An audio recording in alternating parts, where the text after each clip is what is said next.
Item number 25 लोक परीक्षा अनुचित साधन निवारण विधेयक 2024। माननीय मंत्री जी।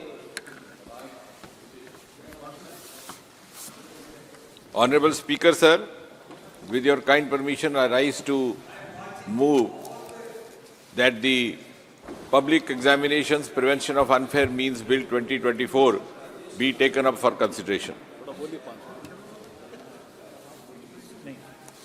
अध्यक्ष महोदय, इस विधेयक को लाते हुए मुझे व्यक्तिगत तौर पर भी एक सुखद अनुभव हो रहा है और ये एक सुखद संयोग भी है कि हम हाल ही में जब इस नए सदन में आए तो इस भव्य भवन में शिफ्ट होने के उपरांत आपकी अध्यक्षता में और इस पवित्र सोंगल की को साक्षी मानते हुए जो सबसे पहला विधेयक सरकार की ओर से सदन में लाया गया था, वो भारत की नारी शक्ति और भारत के नारी सामर्थ्य को समर्पित था। और आज इस भवन में होने वाले इस दूसरे ही सत्र में ये जो विधेयक लाया जा रहा है, एक बार फिर आपकी अध्यक्षता में तमिलनाडु से लाए हुए इस पवित्र सोंगल की उपस्थिति में प्रस्तुत किया जा रहा है। और ये विधेयक भारत की युवा शक्ति, भारत की युवा सामर्थ्य को समर्पित है। ये बात मैं इसलिए भी कह रहा हूं और इसलिए भी महत्वपूर्ण है कि ये दोनों ही वर्ग प्रधानमंत्री श्री नरेंद्र मोदी जी के नेतृत्व की सरकार की प्राथमिकताओं को दर्शाते हैं। हम सब जानते हैं, प्रधानमंत्री मोदी कई बार कह चुके हैं कि समाज में चार ही जातियों को जानते हैं: महिला, युवा, किसान अथवा अन्नदाता और गरीब। और आने वाले 20 बरस में प्रत्येक नागरिक की भूमिका 2047 के शताब्दी भारत के निर्माण के लिए जहां अनिवार्य रहने वाली है, वहां जहां एक के बाद एक महिला केंद्रित सुधार लाए गए, योजनाएं लाई गई, जहां तक आज के विधेयक का संबंध है, हम ये कह सकते हैं प्रमाण सहित कि गत 10 वर्षों में युवा केंद्रित जितने भी प्रावधान लाए गए, विशेषकर युवाओं को सरकारी नौकरियों में नियुक्तियों को लेकर के या फिर उच्च शिक्षा संस्थानों में उनके चयन को लेकर के, उन सारी प्रक्रियाओं में किस प्रकार पारदर्शिता हो, किस प्रकार प्रत्येक युवा को अपनी प्रतिभा, अपनी योग्यता, अपने परिश्रम के अनुकूल अवसर मिले, किस प्रकार एक लेवल प्लेइंग फील्ड रहे कि वो समाज के किसी भी वर्ग से आता हो, उसकी आर्थिक दशा कुछ भी हो, उसे दूसरे उम्मीदवार के बराबर मौका मिले। और वही लोकतंत्र की परिभाषा है कि प्रत्येक युवा को ये स्वप्न देखने का साहस हो, वो किसी भी पद पर आसीन हो सकता है, किसी भी शिक्षा संस्थान में अपनी किस्मत बनाने के लिए अपनी याचिका दे सकता है, परीक्षा में बैठ कर के उत्तीर्ण हो सकता है। और इस तरह से आपको स्मरण होगा, सन 2014 में 26 मई के दिन प्रधानमंत्री के रूप में मोदी जी ने शपथ ग्रहण की थी और उसके 2 और 3 महीने के भीतर ही सितंबर या अक्टूबर के महीने में एक बहुत बड़ा निर्णय लेते हुए अंग्रेजों के समय से चले आ रहे एक नियम को समाप्त कर दिएगा, which we can say was a legacy, a dubious legacy of the British empire. हमारे नौजवानों को अपने दस्तावेज, अपने डॉक्यूमेंट्स, अपने सर्टिफिकेट गेस्टेड अफसर से अटेस्ट करवाने पड़ते थे। वैसे तो ये नियम आज़ादी के तुरंत बाद समाप्त किया जाना चाहिए था, परंतु शायद विधाता को ये मंजूर था कि मोदी जी इस देश की बागडोर संभाले और फिर इस कुताई की पूर्ति हो। और ये नियम समाप्त करते ही न केवल युवाओं को सुविधा मिली, बल्कि एक बहुत बड़ा संदेश गया देश के कोने कोने में कि अब भारत में एक ऐसी सरकार आ चुकी है, एक ऐसे प्रधानमंत्री जिनको इतना कॉन्फिडेंस है कि वो अपने देश के नौजवानों पर विश्वास कर सके। कोई ज़रूरत नहीं कोई नौजवान अपने दस्तावेज किसी और से प्रमाणित करवाए। फिर उसके कुछ ही देर के बाद 15 अगस्त के दिन स्वतंत्रता दिवस के संबोधन में लाल किले के परिसर से प्रधानमंत्री मोदी जी ने आह्वान किया था, क्या ये संभव है कि सरकारी पदों की नियुक्तियों में इंटरव्यू की प्रथा को समाप्त कर दिया जाए? जो अक्सर ये शिकायतें आया करती थी कि कई बार 100 अंक लेकर के भी रिटर्न में कोई उम्मीदवार विफल रह जाता और पक्षपात के चलते, भाई भतीजावाद के चलते, भ्रष्टाचार के चलते कोई और उम्मीदवार जिसकी मदद करने की इच्छा रहती या षड्यंत्र रहता, उसको इंटरव्यू में ज़्यादा अंक दे करके नौकरी उपलब्ध करवा दी जाती या फिर शिक्षा संस्थान में दाखिला दे दिया जाता। मुझे कहते हुए खुशी भी है और गर्व भी है कि प्रधानमंत्री जी की इस घोषणा के तुरंत बाद डीओपीटी विभाग ने फास्ट ट्रैक की प्रक्रिया चलाई। मात्र 3 महीने के भीतर हमने इस प्रक्रिया को संपन्न किया और 1 जनवरी 2016 से देश भर में यह सर्कुलर जारी कर दिया गया कि अब इंटरव्यूज़ की प्रथा समाप्त कर दी जाएगी, ताकि हर उम्मीदवार के लिए एक लेवल प्लेइंग फील्ड रहे। साथ ही साथ अधिकतर इम्तहान अब ऑनलाइन होने लगे, कंप्यूटर बेस्ड होने लगे, ताकि पारदर्शिता सुनिश्चित की जाए। अवधि काल भी कम कर दिया गया, टाइम बाउंड तरीके से परीक्षाएं होने लगी। एक ज़माना था स्टाफ सिलेक्शन कमीशन की परीक्षा की प्रक्रिया लगभग 2-2 साल तक चलती रहती, उसका अवधि काल घटा करके अब 7, 8, 9 महीने हो गया और प्रयास जारी है कि उसे और कम कर दिया जाए, ताकि हर युवा को समय पर अवसर मिले अपनी किस्मत आजमाने का। और अभी हाल ही में प्रधानमंत्री मोदी जी की ही कल्पना से रोजगार मेले का एक क्रम शुरू हुआ, ताकि जो रिक्त पद रहते थे, कई साल नियुक्तियां नहीं होती थी, वैकेंसीज खाली रहती थी, बच्चे ओवर एज हो जाया करते थे हमारे नौजवान, ऐसा दृश्य देखने को ना मिले। और रोजगार मेला में 50-50 हज़ार, 60-60 हज़ार, 70-70 हज़ार एक साथ नियुक्ति पत्र जारी करने का क्रम शुरू हुआ। रुकी हुई प्रमोशंस को बल्क प्रमोशंस देकर के चलाया गया। कई बार बड़ा दर्दनाक दृश्य देखने को मिलता कि जिस पद पर नियुक्त होता है कर्मचारी, उसी पद पर सेवानिवृत्त हो जाता। उसे उसके साथी फेयरवेल देते, लेकिन उसके दिल में यह दर्द रहता कि उसको एक भी प्रमोशन नहीं मिला।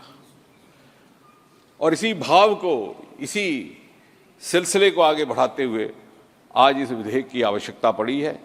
कुछ एक समय से एक नई परिस्थिति ने जन्म लिया है। आपने देखा एक के बाद एक देश के भिन्न भिन्न भागों से इस प्रकार के समाचार आ रहे हैं। कहीं कोई मैल प्रैक्टिसेस हुई, कहीं पेपर लीकेज हुआ, कहीं इम्पर्सोनेशन हुआ, कहीं पेपर बाहर लेकर के सॉल्व हुआ। अगर उदाहरण देने लगेंगे तो अनेक है, पर प्रमुखता से पश्चिम बंगाल में नवंबर 2022 में डिप्लोमा एलिमेंट्री एजुकेशन का पेपर लीक होता है। उसी प्रदेश में फरवरी 2023 में अंग्रेजी का क्वेश्चन पेपर रिलीज होता है और उसी प्रकार school service commission west Bengal का भी पेपर रिलीज होता है। दिसंबर 2022 में टीचर रिक्रूटमेंट स्कैम राजस्थान में पाया जाता है और फरवरी 2022 में Rajasthan eligibility exam for teachers, उसमें भी गड़बड़ पाई जाती है और इम्तहान दोबारा करना पड़ता है। मई 2022 में Rajasthan police constable recruitment exam उसका घोटाला होता है और 2018 से लेकर के अब तक राजस्थान में इस प्रकार के 12 घोटाले हुए चयन परीक्षाओं के लेकर के। इसी प्रकार जम्मू कश्मीर में भी सब इंस्पेक्टर रिक्रूटमेंट स्कैम मार्च 2022 में पाया गया और staff selection commission combined graduate exam 2017। इसके उदाहरण अनेकों हैं, इसके अतिरिक्त भी हैं, मगर उस विस्तार में अभी ना जाते हुए मैं ये कहूंगा कि इसका परिणाम किसको भुगतना पड़ता है। बहुत से योग्य बच्चे जो मेहनत के साथ, तैयारी के साथ, माता पिता के हार्ड अर्नड पैसे के साथ तैयारी करके परीक्षा देने जाते हैं, उनके साथ नाइंसाफ़ी हो जाती है। और ये चंद एक लोग जिन्होंने अपना ये धंधा और पेशा बनाया है, ये उन बच्चों की किस्मत से खिलवाड़ करते हैं, उनके भविष्य से खिलवाड़ करते हैं और कभी कभी यही उन बच्चों के लिए, उनके माता पिता के लिए एक भारी तनाव का कारण भी बन जाता है। अभी 4 ही दिन पहले आपने समाचार पत्रों में पढ़ा, कोटा की एक बच्ची ने आत्महत्या कर ली और अपने सुसाइड नोट में क्या लिख करके जाती है वो बेटी, वो लिखती है, मम्मा पापा please forgive me, I can't do it, I am the worst daughter. इस सुसाइड नोट को पढ़ करके सारा हिंदुस्तान रो पड़ा और इसलिए आपके माध्यम से मैं हाउस में अपील करूंगा, क्या हम नहीं चाहते कि हमारे बच्चों को, आपके बच्चों को, आपके बच्चों को, आपके बच्चों को, आपके बच्चों को इस तरह की परिस्थिति से बचाया जाए?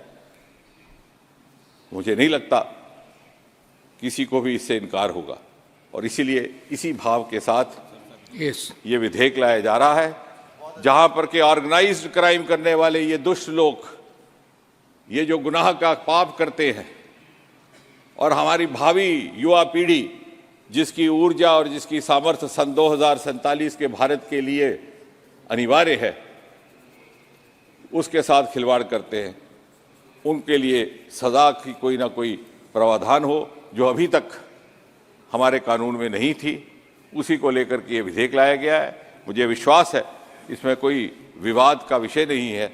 हम सब मिलकर के न केवल इस विधेयक को पास करेंगे, बस को पास करते ही, कानून बनते ही देश भर में ये संदेश जाएगा कि दल कोई भी हो, विचारधारा कोई भी हो, बच्चे साझा होते हैं, देश के बच्चे साझा हैं, क्योंकि ये सब बच्चे हमारे भविष्य के जानेशीन हैं, हमारे भविष्य की विरासत है और उसके लिए ये विधेयक लाया जा रहा है।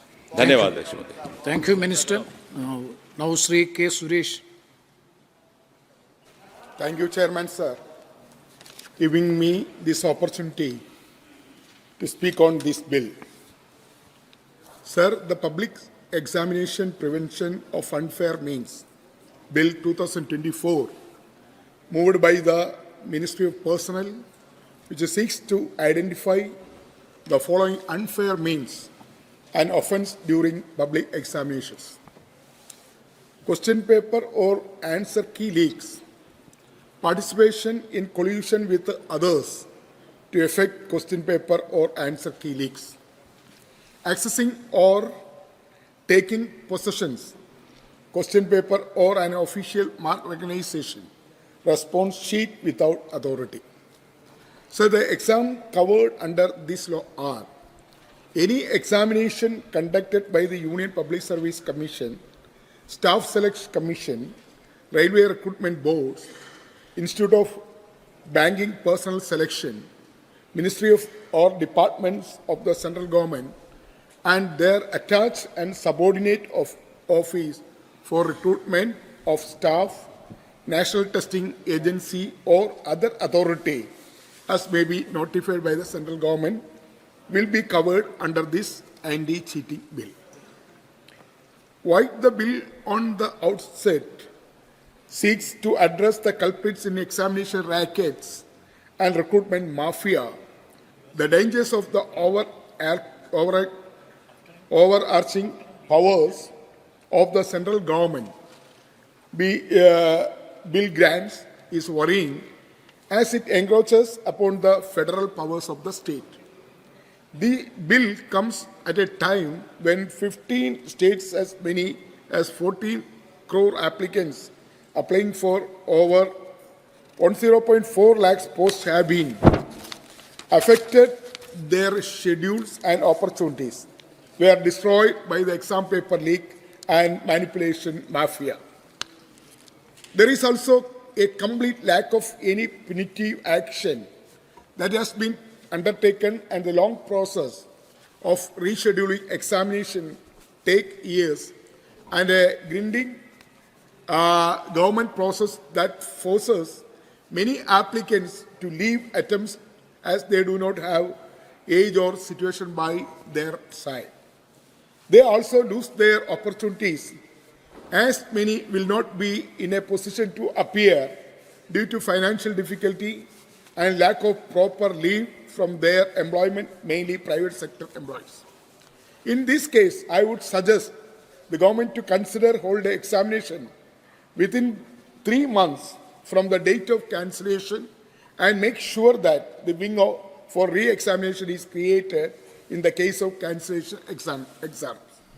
Further, I would request the government to distribute the quantum of punishment not just to be the direct culprits, but also to the conspiracy plotters, the intermediary agents as well.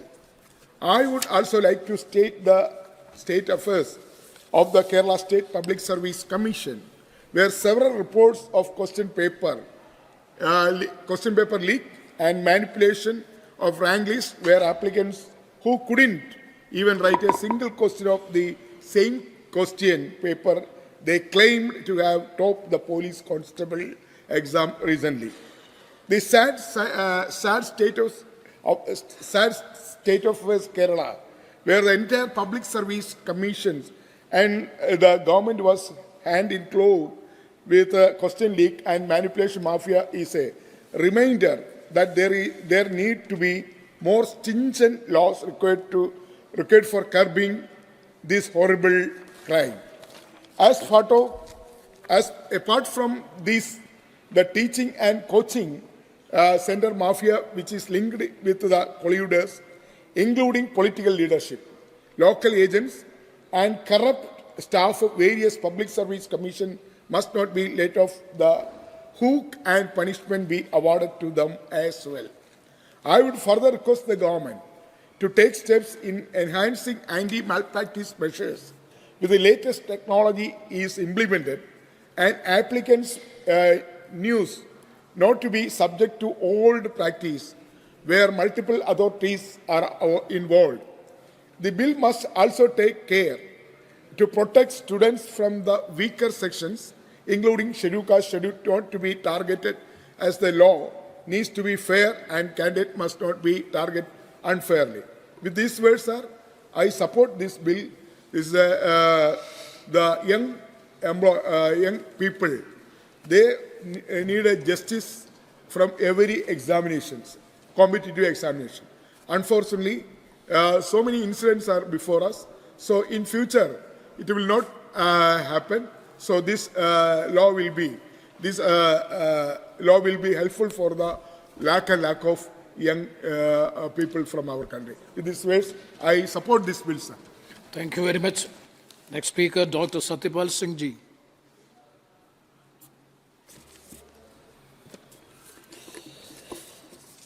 अध्यक्ष महोदय, आपका और मैं अपनी पार्टी का समय देने के लिए मैं बहुत बहुत धन्यवाद करता हूं। और मैं आज जो अधिनियम लाया गया है, public examination prevention of unfair means, लेखा परीक्षा अनुचित साधन निवारण के समर्थन में खड़ा हूं। मैं सबसे पहले इस देश के यशस्वी प्रधानमंत्री आदरणीय नरेंद्र मोदी जी का और हमारे बीओपीटी मिनिस्टर आदरणीय डॉक्टर जितेंद्र सिंह जी का धन्यवाद करता हूं कि वो इस अधिनियम को लेकर के आए। जब से नरेंद्र मोदी जी इस देश के प्रधानमंत्री बने हैं, उन्होंने इस देश के अंदर उनसे आने से पहले जिस प्रकार यूपीए सरकार के अंदर घोटाले के ऊपर घोटाले होते थे, जगह जगह अनफेयर मीन्स बेईमानी से काम होते थे, इनको दूर करने का उन्होंने प्रयत्न किया और ज़्यादा से ज़्यादा टेक्नोलॉजी का हर एक क्षेत्र में उपयोग करने का उन्होंने निर्देश दिया और करके उन्होंने दिखाया। अरे जो अधिनियम आज आया है, इसका उद्देश्य जैसे डॉक्टर जितेंद्र सिंह जी ने बताया कि हमारी परीक्षाओं के अंदर पारदर्शिता हो, निष्पक्षता हो, हमारी परीक्षाओं को न केवल देश के अंदर लेकिन दुनिया के अंदर उनकी साख बने, इस बात के लिए आज ये अधिनियम यहाँ पर लाया गया है। आज जहाँ सारी दुनिया के अंदर देश का सम्मान बढ़ रहा है, इन परीक्षाओं के कारण परीक्षाओं में जिस प्रकार से नकल की जाती है, उससे देश का नाम बहुत दुर्भाग्यपूर्ण रूप से हमारी उसमें बदनामी होती। मैं आदरणीय अध्यक्ष जी, मैं अपनी बात शुरू करने से पहले मेन रूप से इस बात को अपने इस सम्मान्य सदन में कि इस देश के अंदर लाखों करोड़ों वर्षों से जो परीक्षा होती थी वो मौखिक परीक्षा, ओरल एग्जामिनेशन होता था। किताबें भी कम होती थी। ये नहीं कि हमारे लोग प्रिंटिंग नहीं जानते, जैसे कुछ लोग आज के लोग बोलते हैं कि हमारे लोगों को इतिहास मालूम नहीं था, हमारे लोगों को लिखना मालूम नहीं था।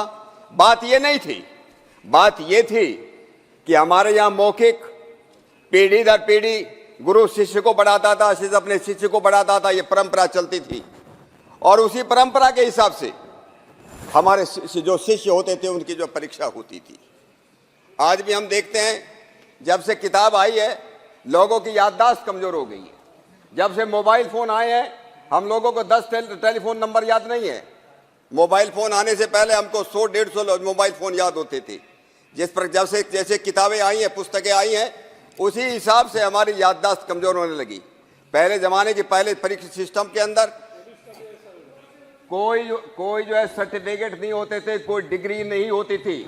हमारे यूनिवर्सिटीज के अंदर हमारे नालंदा यूनिवर्सिटी देखिए, हमारे तक्षशिला यूनिवर्सिटी देखिए, जितने भी यूनिवर्सिटीज इस देश के अंदर चलती थी, विक्रमशिला, अवंतिका, अमरावती, पता नहीं, मैं पिछली बार बोला था 18 यूनिवर्सिटीज के नाम लिए थे।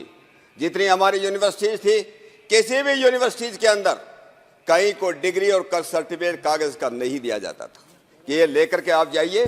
उनकी शिक्षा संस्थान का ही सर्टिफिकेट था। जहाँ शिक्षा संस्थान में जो को पढ़ करके आया है, इसका मतलब उसके पास योग्यता है। जब से डिग्रियां दी जाने लगी, डिग्रियां किस प्रकार से ली जाए, कोई कहीं 10वीं पास चाहिए तो 10वीं पास की परीक्षा कैसे, उसका सर्टिफिकेट कैसे लिया जाए, 12वीं का कैसे लिया जाए। मैं जब पिछली उसमें टर्म के अंदर जब मुझे कुछ दिन शिक्षा विभाग में काम करने का मौका मिला, हमारे हायर एजुकेशन इंस्टीट्यूशंस के अंदर, यूनिवर्सिटीज के अंदर कि असिस्टेंट प्रोफेसर अगर बनना है तो उसके अंदर जो है पीएचडी की डिग्री चाहिए। इतने जो है उसका पब्लिकेशन कितना है, उसने किसी के आदमी ने कितने रिसर्च पेपर पब्लिश किए हैं, उसके अंदर इतना गड़बड़ होता था। इस लोगों ने इस प्रकार के जो है रिसर्च जर्नल शुरू किए, लोगों ने जो है लोगों से दूसरे किताब लिखवाते थे, लोगों से पीएचडी डिग्री लिखवाते थे, कितना जो है नकल करके वो काम करते थे। जब से शुरुआत हुई है तब से हम लोगों का जो है एक प्रकार से पतन जो है शुरुआत हुई है। मेरा आपके माध्यम से मुझे कहना है कि इस देश की जो शिक्षा थी, वो शिक्षा जो है सबसे चरित्र निर्माण की शिक्षा थी। जब से हम लोग ईमानदारी और चरित्र निर्माण आचार की बात कहते थे कि इस दुनिया के अंदर सबसे बड़ा अगर धर्म है वो सदाचार है, और सदाचार में बात आती थी कि हम लोग जो हैं कितने ईमानदार हैं। मुझे 2013 में मुझे अमेरिका में जाने का एक मौका मिला। न्यूयॉर्क के पास एक एबिल एकेडमी है। वो एबिल एकेडमी पहले पुलिस वालों को और फौज के लीडर जिसमें तैयार होते उसको तैयार करती है।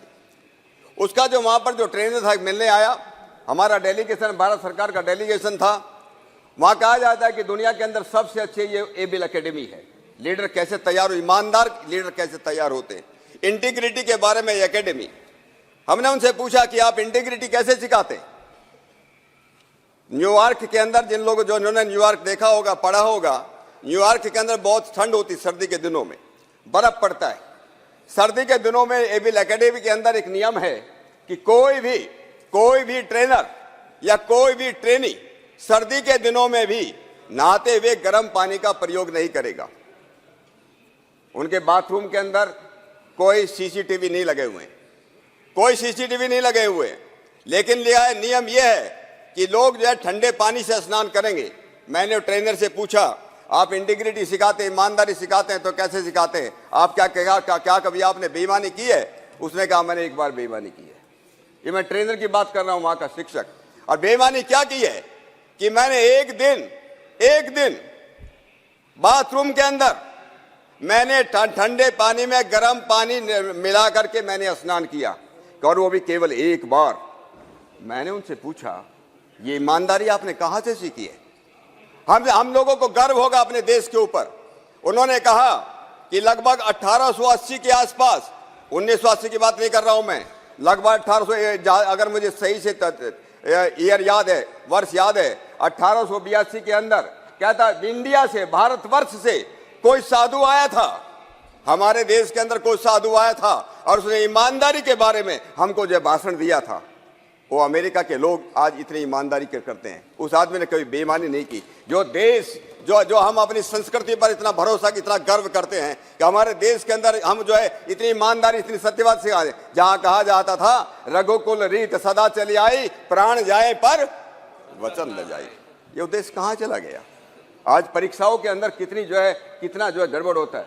जब मैं शिक्षा विभाग में काम करता था, आदरणीय अध्यक्ष महोदय, हजारों, सैकड़ों नहीं, यूपीए के सरकार में जितने ट्रेनिंग इंस्टीट्यूशंस बने, टीचर्स ट्रेनिंग इंस्टीट्यूशंस बने, सैकड़ों नहीं, हजारों, कई हजार ट्रेनिंग इंस्टीट्यूशंस, जहां बीएड अलग अलग तरह के जो उसमें शिक्षण दिया जाता है, वो केवल कागज, ज्यादातर कागज पर थे, या केवल एक रूम के उसके अंदर थे, और हजारों जो उनको बंद किया गया। आज भी आप जाते हो, मैं अपने क्षेत्र को देखता हूं, बीएड की जो है लोग परीक्षा लेने की बात करते हैं। हमारे यहाँ उसे जाकर के जम्मू कश्मीर में जाकर के जब एग्जाम होता, परीक्षा होती है, वहां बस भर के ले जाते हैं और वहां से लेकर के आते हैं। लोगों की उम्र हो जाती है, फौज में, पुलिस में भर्ती होने के लिए एक उम्र का जो लिमिट है, उम्र ज्यादा हो गई तो क्या करना चाहिए? जाकर के दोबारा 10वीं 12वीं करके इस तरह के जो है, मैं कहता हूं हमारे उत्तर प्रदेश के अंदर भी है, दूसरे स्टेट के अंदर है। आज ही हमारे इंडियन एक्सप्रेस में एक बहुत बड़ा आर्टिकल छपा है, और ये आर्टिकल जो है इस एक्ट को जो हमारा बिल पढ़ो उसके बारे में आया कि देश के अंदर 15 राज्यों के अंदर शायद ही कोई बड़ा राज्य होगा जो इस बात से बचा हुआ होगा, और 1 करोड़ से ज्यादा जो है स्टूडेंट कैंडिडेट उससे जो है प्रभावित हुए हैं। कितने जो लोगों को, जैसे हमारे आदरणीय मंत्री महोदय कह रहे थे, कितना, हाँ बिल के ऊपर बोल रहा हूँ, बिल के ऊपर ही बोल रहा हूँ।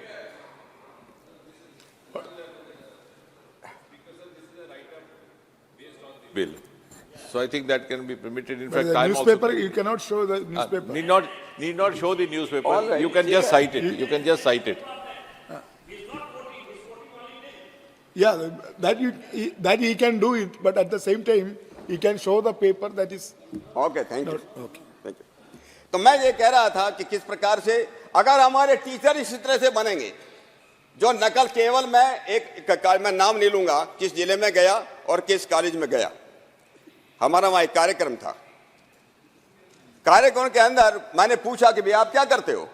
उसने कहा मैं कॉलेज चलाता हूं, बीएड का कॉलेज, जहां बीएड जो है ट्रेनिंग देने का, टीचर्स को ट्रेनिंग देने का कॉलेज। मैंने कहा कितने बच्चे हैं आपके यहाँ? बच्चे तो कम दिखाई दे रहे हैं।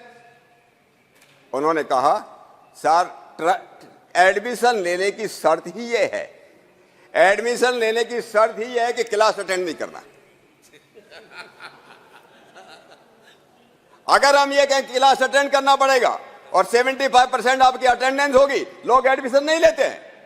शर्त ये है आप जो है एडमिशन लीजिए, और जो परीक्षा जब होगा, साल भर में जब परीक्षा होगी, उसमें जाकर एग्जाम देने आ जाइए, परीक्षा देने आ जाइए, वहां पर नकल करवाई जाती है और 100% रिजल्ट वहां पर मिलता है। अगर शर्त इस तरह की है कि आप अगर बोलोगे क्लास अटेंड करना है तो हम एडमिशन नहीं लेंगे, हम लोग कहां से कहां पहुंच गए। मुझे याद है हम लोग जो है जब आईपीएस के अंदर आए, बिहार के अंदर, जहां से यूपीएससी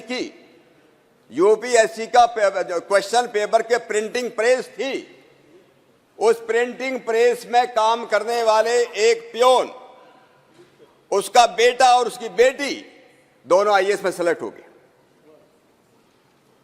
दोनों आईएएस के अंदर सेलेक्ट हुए। बाद में ये केस सीबीआई को गया, लोग उसमें अरेस्ट हुए।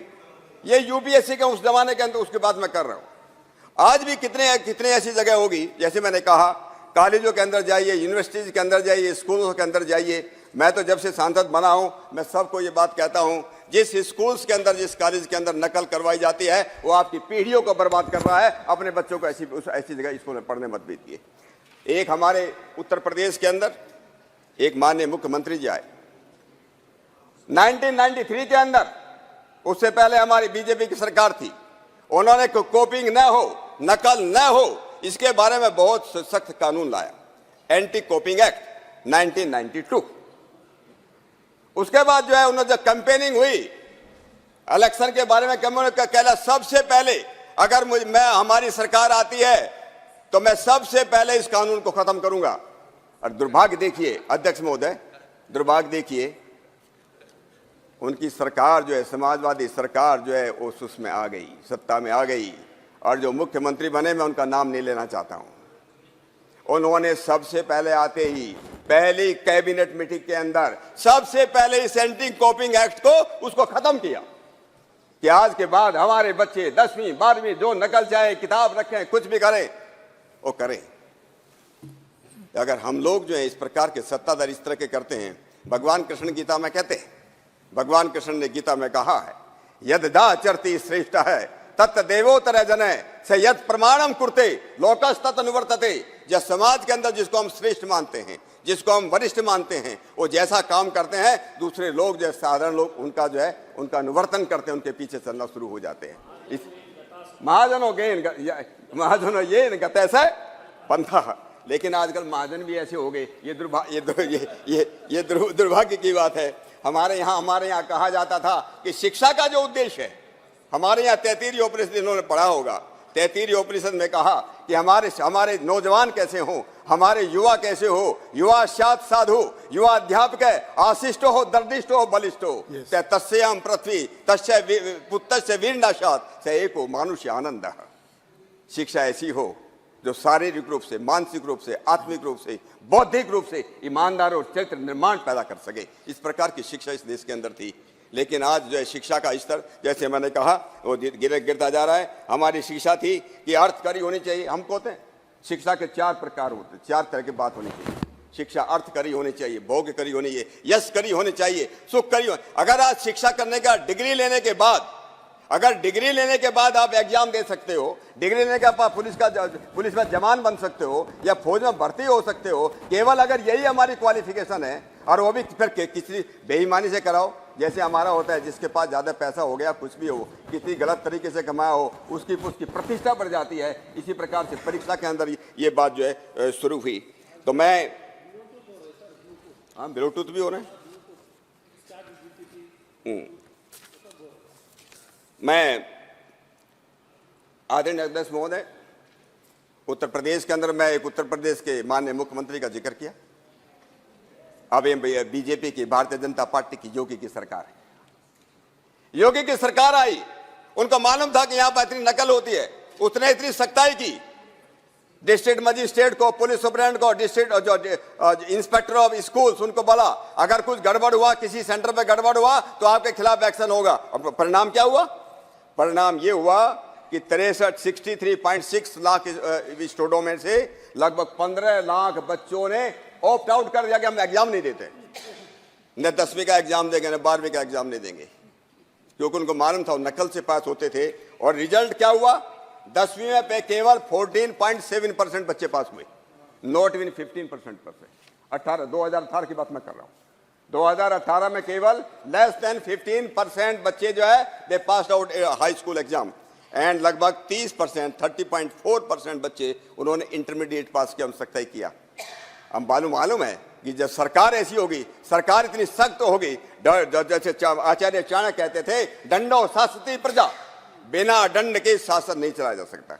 और इसलिए मैं डॉक्टर जितेंद्र सिंह जी का अभिनंदन करता हूं कि ऐसा जो है वो अधिनियम लेकर के आए हैं, ऐसा बिल लेकर के आए हों कि इसके अंदर जो है जो सजा जो है इतनी 3 से 5 साल, 5 से 10 साल, 1 से 10 लाख, 1 करोड़ से 10 करोड़, ये जो उन्होंने पनिशमेंट की वो किया है। और उन्होंने कहा कि ऑर्गेनाइज क्राइम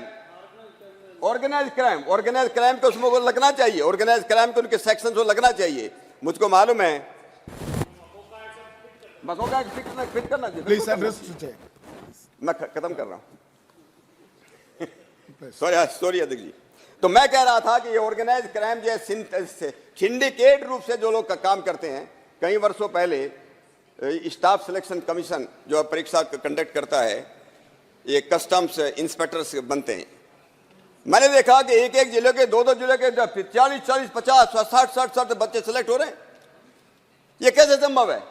ये बिना नकल के इसके संभव नहीं। ये ऑर्गेनाइज रूप से कुछ लोग इसमें काम करते हैं, इसलिए इसके ऊपर जो है बहुत सख्त कानून लाने की जरूरत है। अभी हमारे देश के अंदर, जैसे मैंने पहले कहा था, हाँ वो भी हम बोल सकते हैं। हाँ, हम दुनिया के अंदर, मैं उसकी बात कह रहा था कि हमारे यहाँ चाइना के बाद सबसे ज्यादा पीएचडी पैदा करने वाला हमारा देश है सारी दुनिया के अंदर। एंड 2014 का मेरे पास डेटा, मुझे बाद का मालूम नहीं कितना उसमें फर्क पड़ा है। पैसे दे के पीएचडी 20-20 हजार में पीएचडी लिखवाते थे, ऐसे पकड़े भी गए हैं। हमारा जो सबसे ज्यादा पीएचडी पे नंबर 2, वर्ल्ड का number 2 country, producing so many PhD scholars every year, their contribution to the knowledge, world knowledge system was less than 1%. Yes. Less than 1%.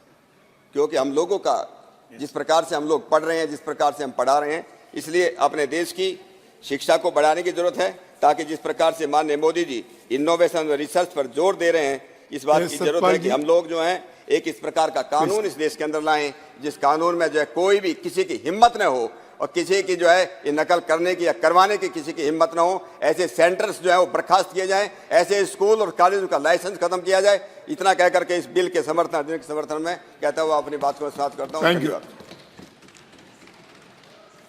Honorable Member Shri Kaduranand.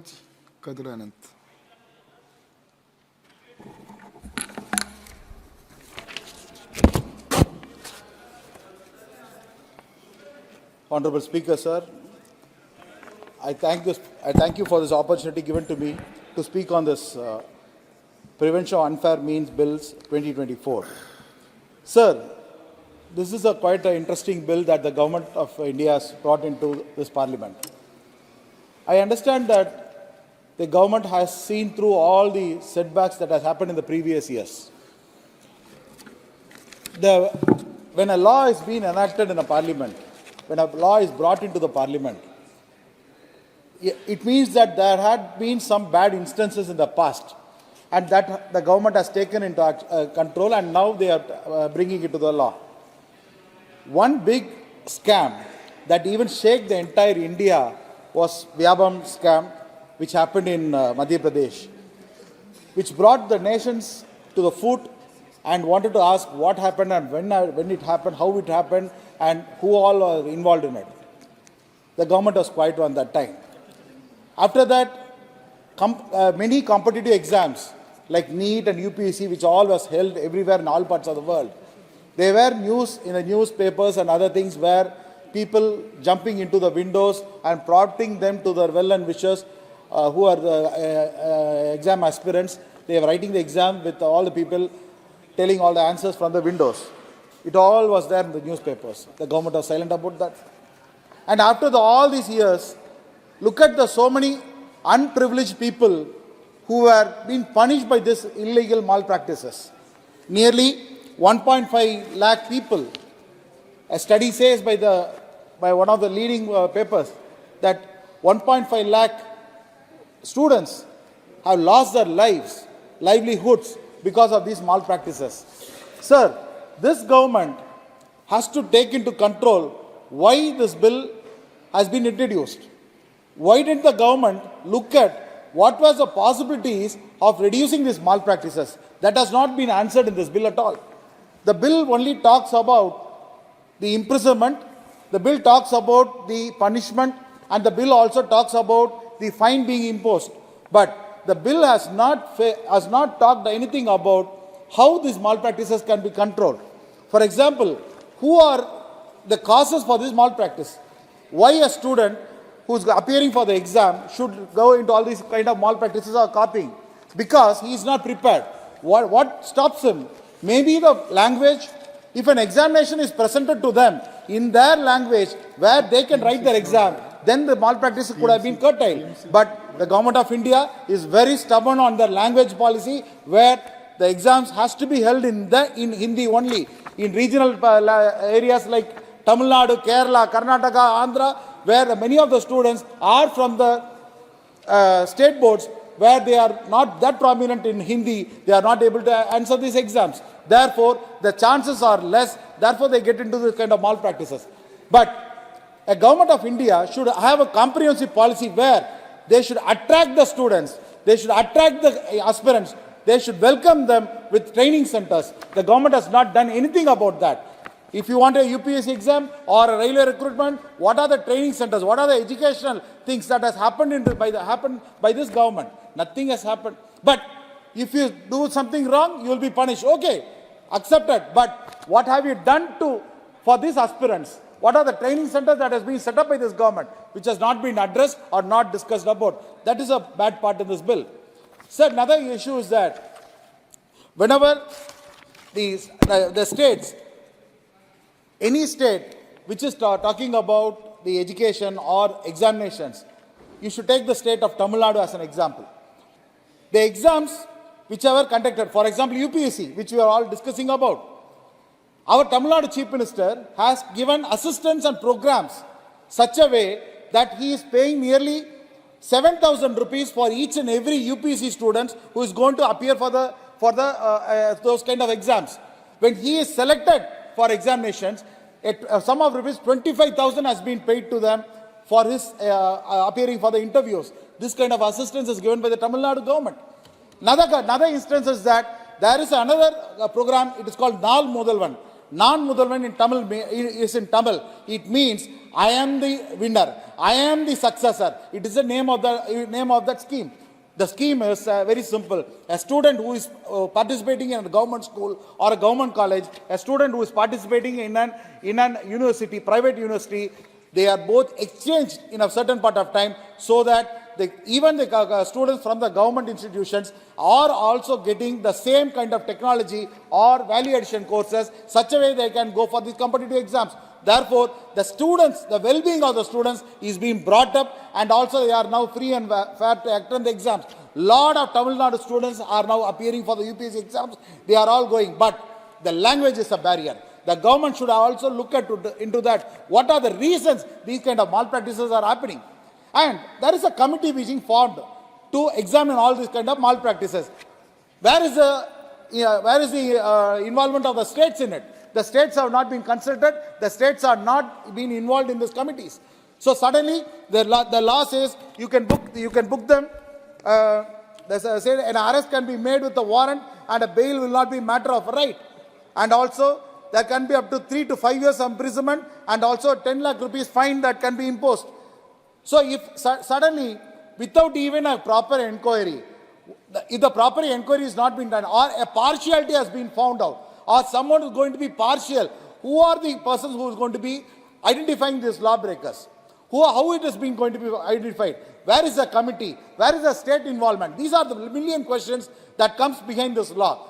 This government of India should look into all these things. So, to summarize my submission to this August House, I request the government of India to break this barrier of language which is causing all this malpractice. Number one, involve the states, encourage the states, give them the required funds, so that all the students from the states will be able to participate in all these kind of competitive exams. Number three is involve the states.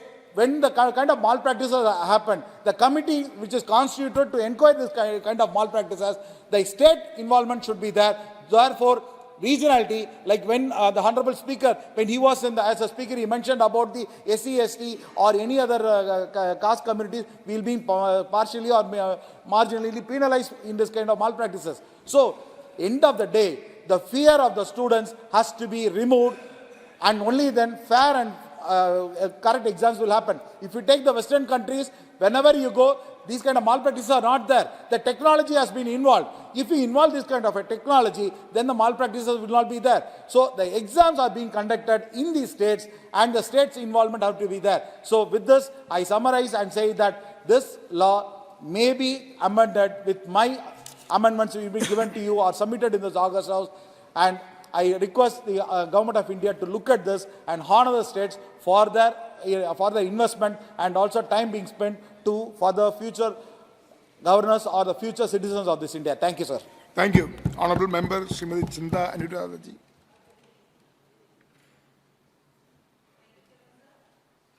Allow me to speak Chinda. on this bill. Sir? Yeah, please.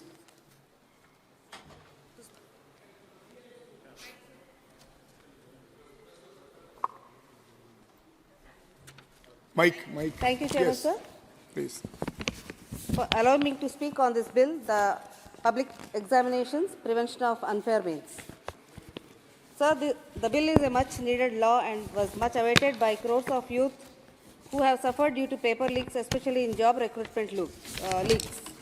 Without taking names of states that have seen such leaks, it can be safely said that this law would deter further leaks as a specific law to punish the wrongdoers, which was missing. So there are few positive things in this, sir. I would like to point out promotion of transparency and fairness. The bill is designed to increase the transparency, fairness, and credibility of public examination systems. This ensures that the hard work and genuine efforts of the candidates are rightly acknowledged and rewarded, thereby safeguarding their future prospects. Model for state adoption. The bill serves as a model draft for states, offering them the discretion to adopt its provisions. This helps in establishing a uniform approach to tackle malpractices in public examinations across different states and prevent disruption in state-level public examinations. Deterrence against unfair practices. Section 10 of the bill, by punishing any person resorting to unfair means and offences to be punished with imprisonment of 3 to 5 years and a fine of 10 lakh, effectively deters individuals, organized groups or institutions indulging in unfair means, thereby protecting the integrity of the public examination systems. It ensures that those who seek to exploit the vulnerabilities of the examination system for monetary or wrongful gains are legally discouraged and held accountable. So, suggestions from a party are: why is a candidate given immunity from the bill if he indulges in malpractices that lead to the examination process being vitiated? The bill mentions that a candidate shall not be liable for action within the purview of the bill. I would be happy if the Honourable Minister could clarify this limitation of the functioning of the bill if the candidate is a wrongdoer. Secondly, the bill's implementation might require significant financial and human resources, raising concerns about its practicality and effectiveness, especially in rural or resource-limited settings. Has the Honourable Minister made a plan on ensuring that such limitations of resources do not limit the effectiveness of the bill? The requirement for states to adopt similar legislation could lead to inconsistencies in application and enforcement, potentially creating disparities in the examination systems across different regions. Does the Honourable Minister plan on asking the UPSC to engage with the states in helping them out in enforcing the provisions of the bill? Sir, in conclusion, the Public Examination Prevention of Unfair Means Bill 2024 represents a pivotal stride towards ensuring integrity and fairness in public examination systems. However, the bill does not raise certain concerns that merit further clarification and planning. The exemption of candidates from punitive measures, even when involved in malpractices, needs more clarity to ensure that the law is comprehensive and leaves no room for exploitation. Within the right measures and continued oversight, this bill has a potential to significantly enhance the credibility of our public examination systems, fostering a more just and merit-based society. Sir, in Andhra Pradesh too, the government has taken strict action against people who indulge in leaking exam papers of class 10 at Narayana School in Tirupati. Our Honourable CM Sri Y.S. Jagannath Reddy Garu has always taken the strongest action against such forms of corruption, irregularities and other criminal activities. Sir, with these suggestions and comments, I support the bill on behalf of my Vice Chancellor party. Thank you. Honourable Member Sri Rahul Shewale.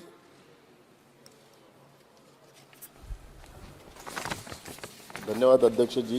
मैं अपना तथा अपनी party Shiv Sena की तरफ से सार्वजनिक परीक्षा अनुचित संदानों की रोकथाम विधेयक 2024 के समर्थन में खड़ा हूँ। अध्यक्ष जी, इस विधेयक का उद्देश्य सार्वजनिक परीक्षा प्रणाली में अधिक पारदर्शिता, निष्पक्षता और विश्वसनीयता लाने के लिए अनुचित तरीकों को रोकना है। अध्यक्ष जी, वर्तमान में केंद्र सरकार और उसकी एजेंसियों द्वारा सार्वजनिक परीक्षाओं के संचालन में शामिल विभिन्न संस्थाओं द्वारा अपनाए गए अनुचित तरीकों का किए गए अपराधों से निपटने के लिए कोई विशिष्ट ठोस कानून नहीं था। अध्यक्ष जी, परीक्षाओं में अनियमितता को लेकर देश में खासकर युवाओं के में चिंता थी। प्रश्न पत्र लीक होने की घटनाएं दिन प्रतिदिन बढ़ती जा रही थी। यह विधेयक नापाक तत्वों के खिलाफ कार्रवाई करने और सार्वजनिक परीक्षा प्रणालियों के में अधिक पारदर्शिता, निष्पक्षता और विश्वसनीयता लाने के लिए बहुत आवश्यक हो गया था। अध्यक्ष जी, राजस्थान में शिक्षक भर्ती परीक्षा ग्रुप डी के लिए सामान्य पात्रता परीक्षा सीईटी सहित कई प्रतियोगी परीक्षाओं को रद्द करने के मामले सामने आए। प्रश्न पत्र लीक होने के बाद हरियाणा में पदों पर भर्ती, गुजरात में जूनियर क्लर्कों की भर्ती परीक्षा और बिहार में कांस्टेबल भर्ती परीक्षा पर रोक लगा दी गई थी और ऐसी घटनाओं को रोकने के लिए कोई सख्त कानून नहीं था। अध्यक्ष जी, इस विधेयक में सार्वजनिक परीक्षा प्रणालियों में अधिक पारदर्शिता, निष्पक्षता और विश्वसनीयता लाने में और युवाओं को आश्वस्त करने की परिकल्पना की गई है कि और उनके ईमानदार प्रयासों को उचित पुरस्कार मिलेगा और उनको भविष्य में सुरक्षित होगा, उनका भविष्य भी सुरक्षित होगा। अध्यक्ष जी, छात्रों को निशाना बनाए बिना संगठित गिरोह, माफिया तत्व और कदाचार में लिप्त लोगों के खिलाफ कार्रवाई करना है। दोषी पाए गए सरकारी अधिकारियों के खिलाफ कार्रवाई करना बहुत जरूरी हो गया था। इस विधेयक के कानून बनने पर यह संभव हो जाएगा। अध्यक्ष जी, सार्वजनिक परीक्षाओं पर एक उच्च स्तरीय राष्ट्रीय तकनीकी समिति का गठन करने का प्रावधान है जो कंप्यूटराइजेशन परीक्षा जी प्रक्रिया को और अधिक सुरक्षित बनाने के लिए सिफारिशें भी लागू करेगी। अध्यक्ष जी, समिति डिजिटल प्लेटफॉर्मों को इंसुलेट करने के लिए प्रोटोकॉल विकसित करेगी, फुल प्रूफ आईटी सुरक्षा प्रणाली विकसित करने के तरीके और साधन तैयार करेगी, परीक्षा केंद्रों की इलेक्ट्रॉनिक निगरानी सुनिश्चित करेगी और प्रतिस्पर्धी परीक्षाओं के संचालन के लिए तैनात किए जाने वाले आईटी और भौतिक बुनियादी ढांचे दोनों के लिए राष्ट्रीय मानक और सेवाएं तैयार करेगी। अध्यक्ष जी, नापाक तत्वों को प्रतिरूपण विधियों का उपयोग करने और पेपर लीक और अन्य कदाचार में लिप्त होने की घटनाएं रोकने के लिए यह विधेयक बहुत ही महत्वपूर्ण है। इस अध्यक्ष जी, विधेयक के माध्यम से सार्वजनिक परीक्षाओं में कदाचार के लिए 3 से 10 साल की जेल की सजा है और 1 करोड़ रुपए से अधिक तक का जुर्माना लगाने का प्रावधान किया है। इससे सार्वजनिक परीक्षा में कदाचार में कमी आएगी, ये मेरा पूरा विश्वास है। अध्यक्ष जी, इससे सार्वजनिक परीक्षाओं जैसे कि संघ लोक सेवा आयोग, यूपीएससी, कर्मचारी चयन आयोग, एसएससी, रेलवे भर्ती बोर्ड, आरआरबी, बैंकिंग कार्मिक संस्थान द्वारा आयोजित केंद्रीय भर्ती और प्रवेश परीक्षाओं में पारदर्शिता आएगी। इन शब्दों के बाद मेरी वाणी खत्म करता हूं। धन्यवाद। Yes. Honorable Member Shri Achyutanand Samanta ji.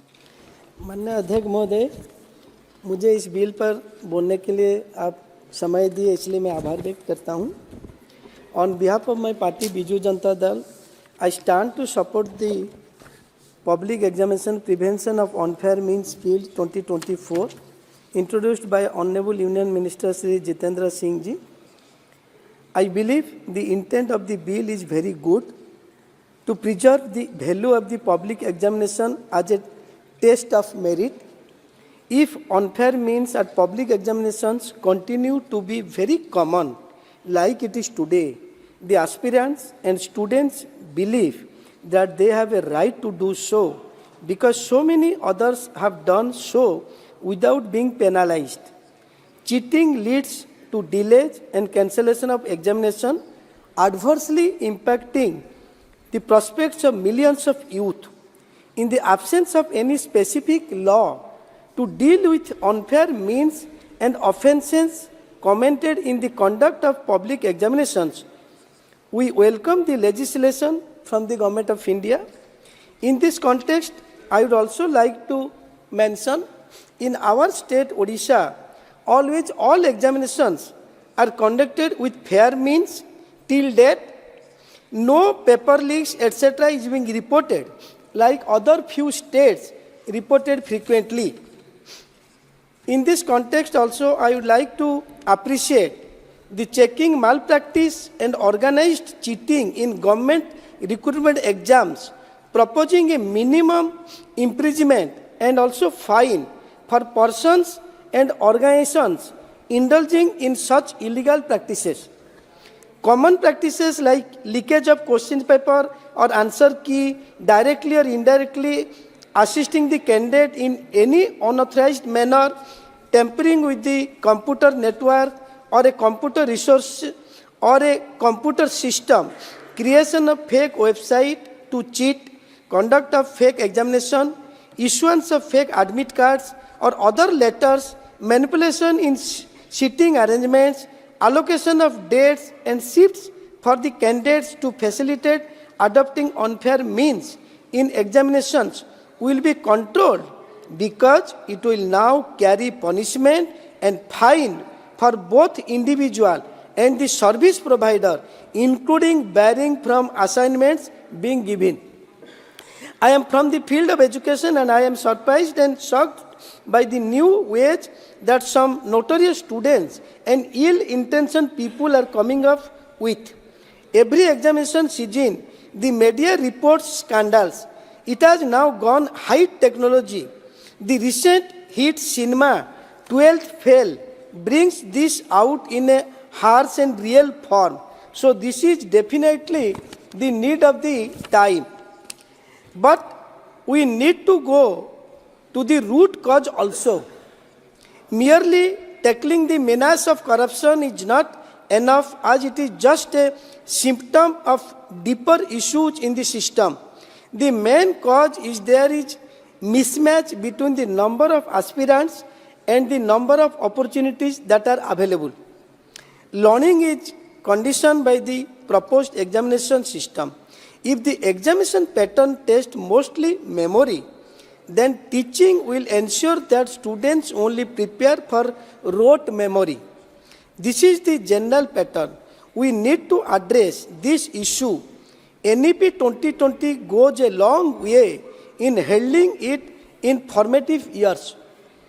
In a situation where opportunities aspired for are really limited, the boundary between the selected and rejected candidates is a simply cut-off score. It is not unreasonable to imagine that while those selected are deserving, there could be deserving candidates even among those rejected. The large number of aspirants, huge amount of resources spent on them by families is a testimony of their keenness to crack the exam. The coaching centers focus on techniques of cracking the exam, time management, and frequently conduct a series of mock exams to churn out exam-smart students. The climate of cruel competition is instilled in both schools and coaching centers, whereby students are taught to view their classmates as rivals.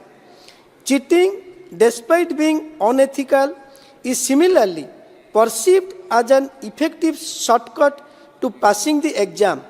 Desperate parents also go to any extent to see their children emerge victorious in the exam and also in the game. Yes. In this Indian educational setup and context, the element of fear underlies most activities associated with learning and assessing. The presence of fear is often justified as being important for learning and is used to scare, threaten, or intimidate children. Fear associated with consequences of not learning takes precedence over the joy of learning. The exams are more about elimination than selection, thereby enhancing the importance of coaching. Fear is a key component of such exams, as implication of success and failure in them are severe. Yes. What are the possible solutions available? Alternate methods. Alternative, perhaps more human way of examining students' aptitude and competency needs to be identified. Entrepreneur skill. Students should be helped in honing their entrepreneur skills. meaningful choices.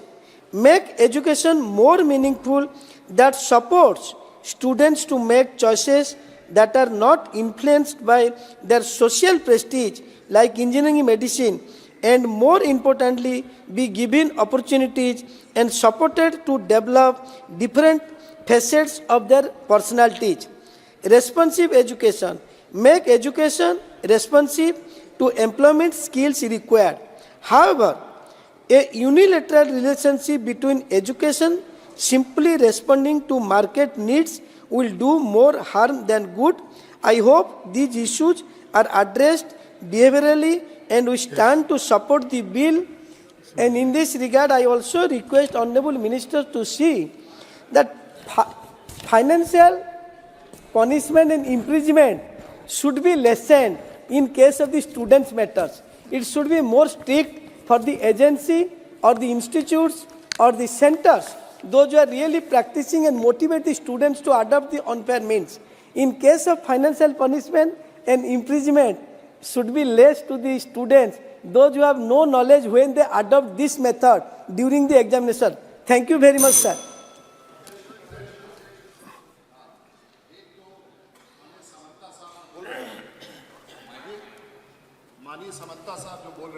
Now your time will come. No, I'm just intervene small. और इन्होंने भारत में अपने राज्य में जो गरीब आदिवासी बच्चों को 40,000 बच्चों को ये अपने यहाँ निशुल्क पढ़ाते हैं, जो नर्सरी से लेकर के +2 तक, और देश में शिक्षा और गरीबों की शिक्षा देने वाले इस सांसद को इस सदन के रूप से। और मंदिर अगर देखना है तो इनके विश्वविद्यालय में जाके देखिए, 40,000 बच्चे निशुल्क, और वो भी आदिवासी, इनके यहाँ पढ़ते हैं। ये सचमुच बधाई के पात्र है। The entire house associated with it. Yes. And I'll respond in detail, but I just wanted to clarify, maybe I have not been able to communicate that part. The student is not under the purview of this law. Yes. So I'll explain that when I respond finally. But we have not kept the student or the candidate in the purview of this law. Thank you. Come later. Honorable Member Shri Maluk Nagar ji. Student के लिए नहीं हो रहा है punishment. अध्यक्ष जी, बहुत बहुत धन्यवाद, आपने बोलने का मौका दिया। और ऐसा लगता है कि ज़्यादातर हम लोग वही जो बिल है उसी को पढ़ के बोल रहे हैं। और इसमें जो बात रखी गई है, देश में आने वाले भविष्य को देख करके जो ये कदम है, बहुत ही अच्छा है और सराहना के लायक है।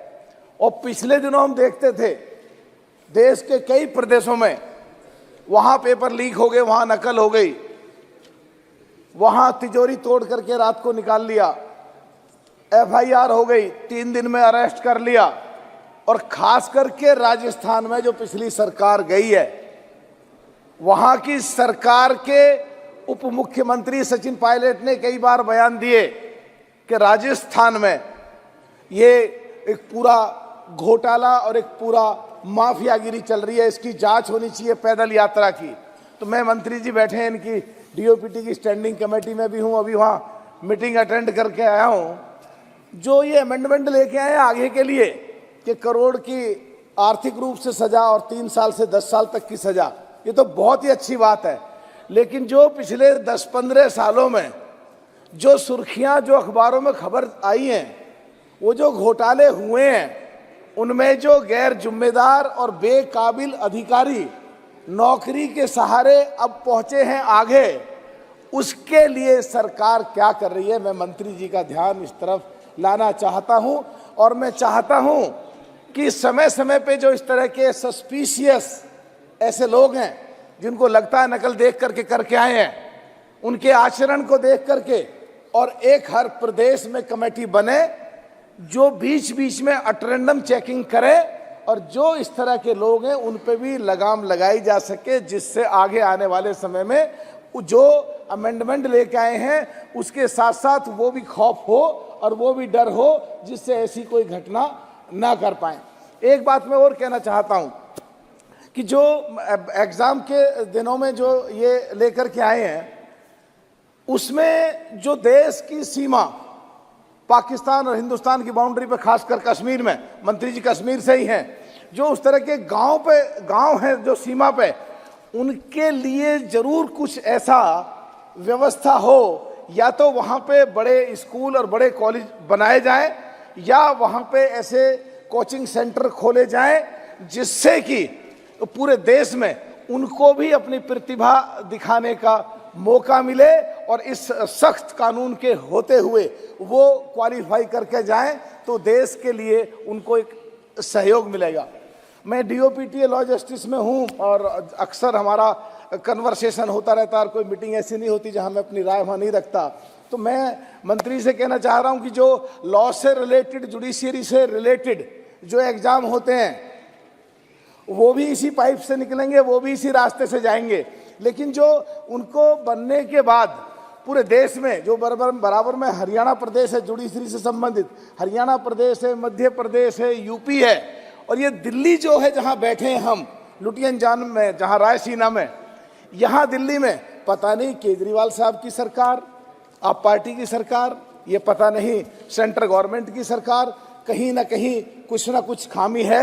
जहां बाकी सब जगह जुडिशरी में रिजर्वेशन है पिछड़ों के लिए और दलितों के लिए, और यहाँ पे दिल्ली में नहीं है, तो आज क्योंकि लॉ एंड जस्टिस कमेटी और डीओपीटी से संबंधित है, तो मैं ये भी मांग करना चाहता हूँ कि दिल्ली में भी और देश के जिन प्रदेशों में जुडिशियरी में रिजर्वेशन नहीं है पिछड़ों और दलितों के लिए, उनमें भी रिजर्वेशन लाया जाना चाहिए। और एक बात और मैं कहना चाहता हूं कि मंत्री जी से कि जो खास करके उत्तर प्रदेश देश का सबसे बड़ा प्रदेश है और उसमें पश्चिमी उत्तर प्रदेश, जहां पे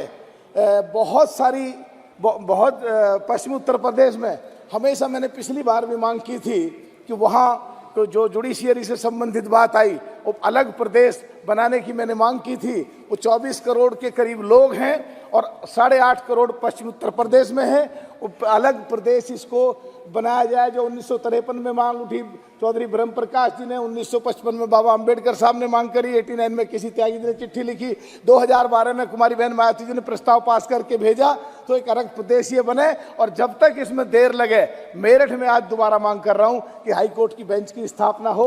मैं वापस टॉपिक पे आ रहा हूँ, बिल पे है, अब बिल पे है, आपके लोग भी सब पढ़ के कुछ का कुछ बोलते हैं, मैं जानता हूँ साहब, मैं माफी चाहता हूँ, मैं बोल रहा हूँ, वापस आ रहा हूँ, मैं टॉपिक पे वापस आ रहा हूँ, मैं टॉपिक पे वापस आ रहा हूँ, मैं टॉपिक पे वापस आ रहा हूँ। मैं इस बिल का सराहना करते हैं, हम इस बिल को समर्थन देते हैं। बहुत बहुत धन्यवाद साहब। Thank you. Honorable Member Srimati Supriya Sule ji. Stand on behalf of the Nationalist Congress Party in support of this bill. Sir, I was a little surprised by the Treasury bench when they started the debate. And Honorable Satyapal Singh ji, who himself has been through such exams, has shown so much grey in the examination. So that was a bit disappointing for a person who's already been through the system to talk against the system. It puts him also in grey area, which was little disappointing for me because मैं जिस क्षेत्र से आती हूँ वहाँ वर्दी हमारे लिए बहुत बड़ी चीज़ होती है। ईमानदारी मतलब पुलिस इंस्पेक्टर या जो भी वर्दी पहनता है उससे हम ईमानदार ही समझते हैं। तो ऐसे जिसने वर्दी पहनी है वो ही अगर एग्जाम पे क्वेश्चन मार्क करे तो मेरा तो अंदर से मैं हिल जाती हूँ कि अभी किस पे विश्वास करें हम। So it was little disappointing for me for the gentleman to speak the way he did. And उन्होंने कहा ईमानदारी, वो कहा न्यूयॉर्क में गए थे और न्यूयॉर्क में ईमानदारी की बातें सुनी। आपकी माँ का खुद सुन लेते ना तो ईमानदारी न्यूयॉर्क जाने की ज़रूरत नहीं है। ईमानदारी सबसे बड़ा गुरु इस देश में कोई है तो अपनी माँ होती है, और सबसे ज़्यादा ईमानदार बच्चे को कौन बनाना सिखाती है तो वो माँ सिखाती है। So I don't know what context of New York and guru he was giving, I am just putting things in context about imandari. और ईमानदारी कोई क्वालिफिकेशन नहीं है, वो अपने संस्कार है, ईमानदार होना ही चाहिए। मैं ईमानदार हूँ बोलने की ज़रूरत नहीं है, यू आर ईमानदार, इट्स अ गुड थिंग, होना ही चाहिए सबने ईमानदार। Sir, while I am complimenting this government for bringing this, I seek a few clarifications just so that we put it in context so while the country watches this. Sir, while जब मैं ये bill ला रही थी तो मैंने एक cinema देखा था, it's called 12th Fail. 12th Fail में एक डायलॉग था कि जमी जमाई व्यवस्था means it's a system which has already been set. Now, who has set this system? If we say there is a case, it's either the school authority, it's the local education department, it could be the local administration, it could be political patronage, or it could be a state-sponsored activity. We don't know, but this is what we have read over the last many years that we have seen. Now, my question to this government is that now there are there's a criminal action or there's a civil action. Now, in the jurisprudence, I would like to seek clarification that penalties of 1 crore jail, you clarified, sir, in a small way in their intervention that you are not making it student-centric. It's going to be institution-centric. So could you clarify that how is this system going to work, and is there going to be a rational approach? I am completely with you. अगर तुम गलती करो तुमको भुगतना पड़ेगा. But my clarification in this is that already there is a system in place. अगर कोई भी scam हो तो people do get caught. So then what is the difference in what you're bringing in today in the bill that didn't exist in the past? So if you could kindly clarify for that. Sir, the other alarming thing which even Kadir mentioned, which I'd like to highlight to the minister, is can we not have a foolproof systems ourselves with using of technology, artificial intelligence, kitni sari cheezein ho rahi. So is there a way we can clock this exam by making sure there are no leakages by as many as we can through technology? But there's another side of technology, is because of technology, people are copying more. So how there are walkie-talkies used, there are earphones used, there is chat GPT used. So how are you going to control this through technology from both ends, from the exam side or the person who's giving the exams? If you could kindly clarify that. Sir, you were talking about, he talked about examples of Rajasthan and West Bengal. Sir, with full humility, I would like to highlight, maybe you have not read it or it's not come in the Delhi newspapers, but in 2023-24, आप ही की सरकार है महाराष्ट्र में, वहाँ भी एक scam हुआ था तलाठी का. There was, you will be surprised with the numbers, sir, 11 lakh children applied for that exam. And out of that, they had to suspend the paper, cancel the paper because of leakages. Now, my question to you, sir, is most of these exams are now getting outsourced to big companies like Infosys, TCS and all that. Now, is that the right thing? Or jo pehle tha wo acha tha and outsource? I'm just putting all the points to you. I'm not criticizing you. It's a very democratic debate. Even I'm as a parent, as a citizen, these are concerns brought to us in our constituencies by several aspirants. So, was it good that सरकारी पहले चलाती थी और is outsourcing a good? क्योंकि महाराष्ट्र में तलाठी की जो exam हुई थी सर, वो आउटसोर्स की थी महाराष्ट्र सरकार में और वहाँ गफला हुआ है ऐसा आरोप हो चुका है. तो इस पे आप क्या टिप्पणी करेंगे? Is my question to you, sir. About 9 lakh people applied and 11 lakh had applied for it. Now there are electronic devices. Then there's another exam, sir, which is in Maharashtra State Council. Their job, teachers का job था सरकारी नौकरी के लिए. वहाँ this person has made 4.85 crores from the teachers. Now these are all examples. I'm not saying आपकी सरकार हमारी सरकार. I just wanted to edit it कि हर सरकार में होता है. ऐसा नहीं है कि आप ही की सरकार होती है और हमारे में नहीं होता.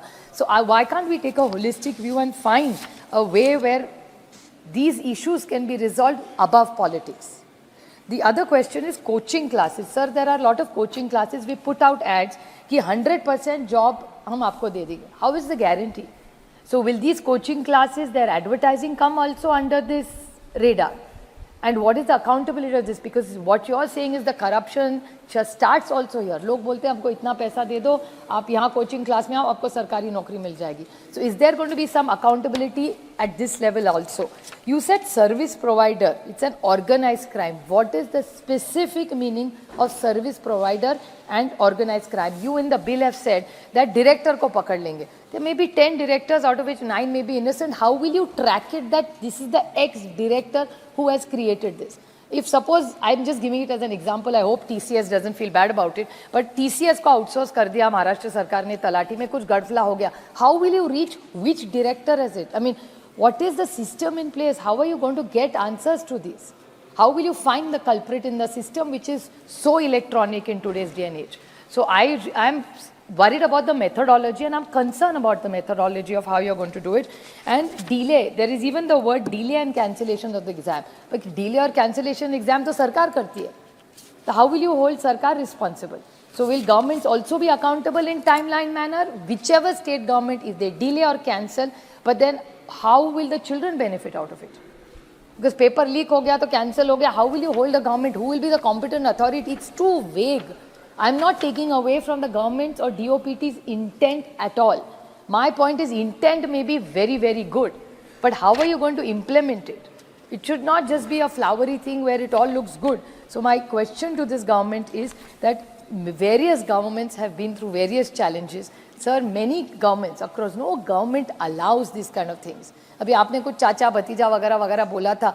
I felt a bit bad because at least the state where I come from, we are very proud of our IPS and IS officers. They have extraordinary talented team who have built the amount of work politicians have done in building my state, sir. That much work. My collector is outstanding.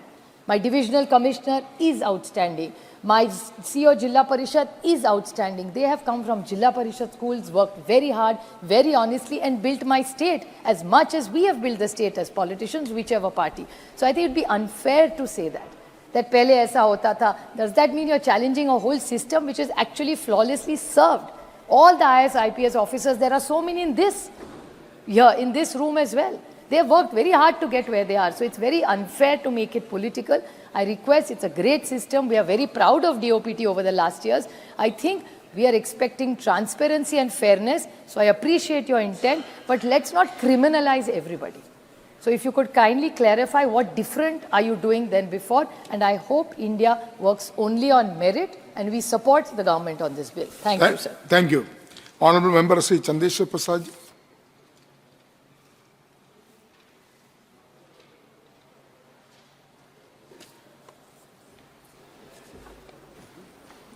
Please, mic.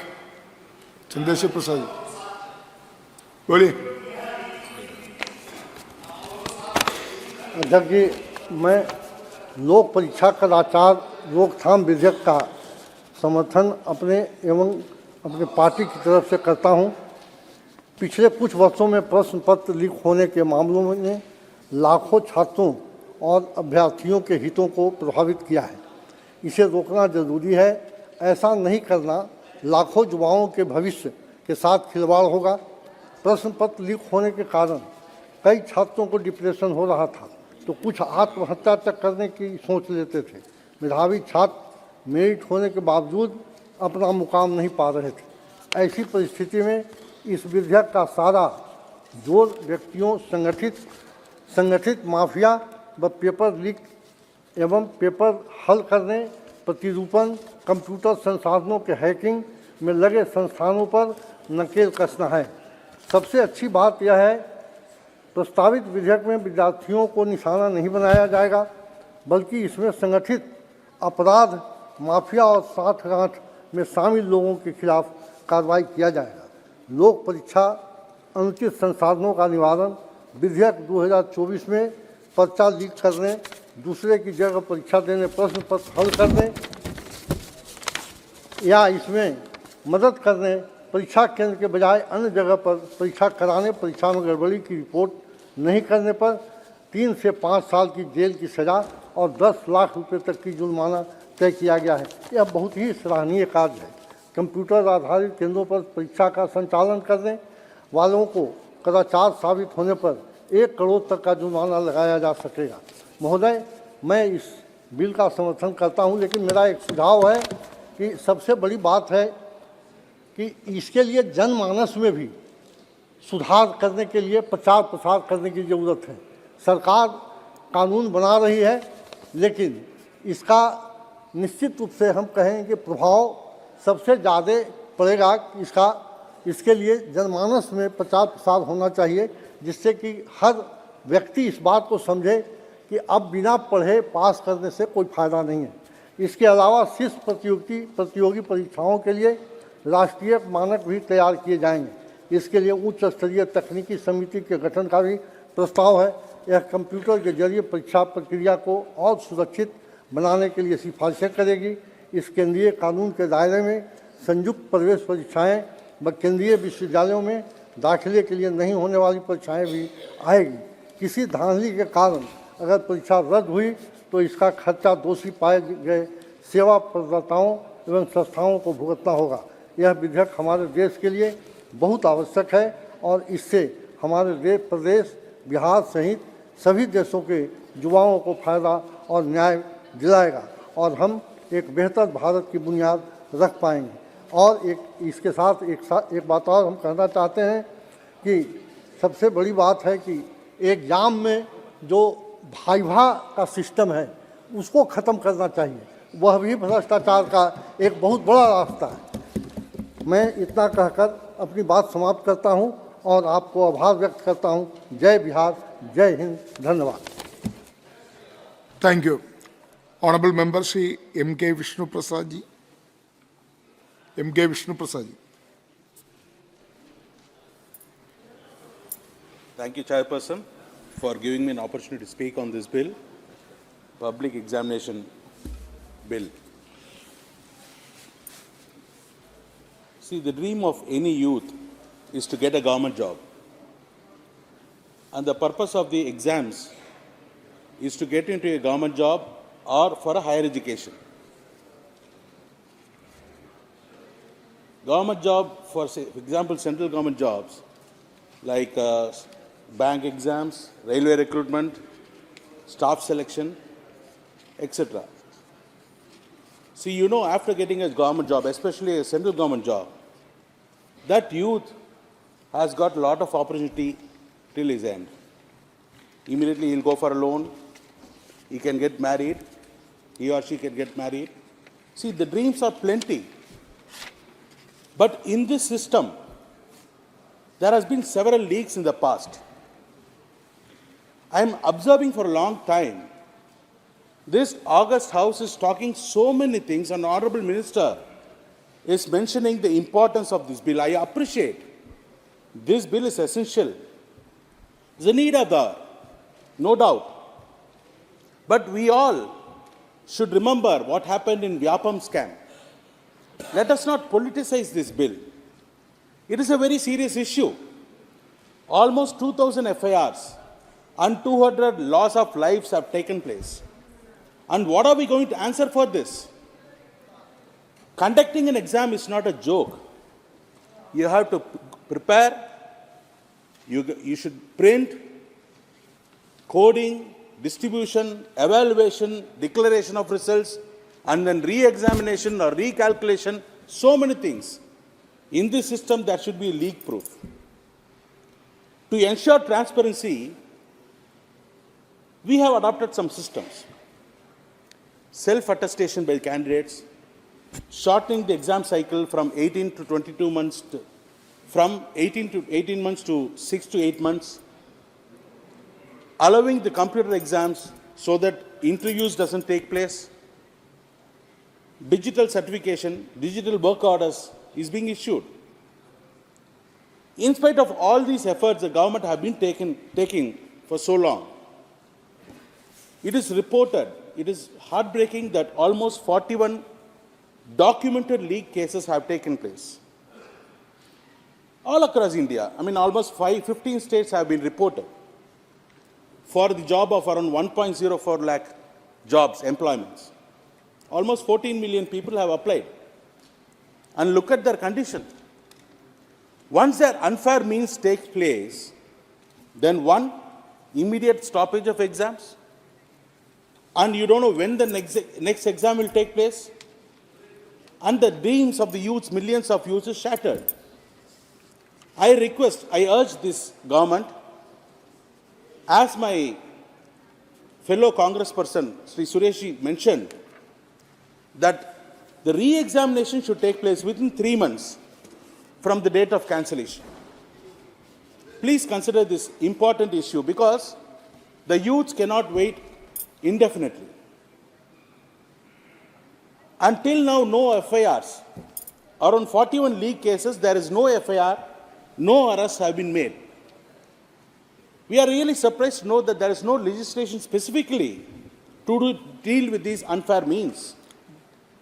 And that is why now we are now bringing this bill. We appreciate. See, malpractices or unfair means take place in several ways.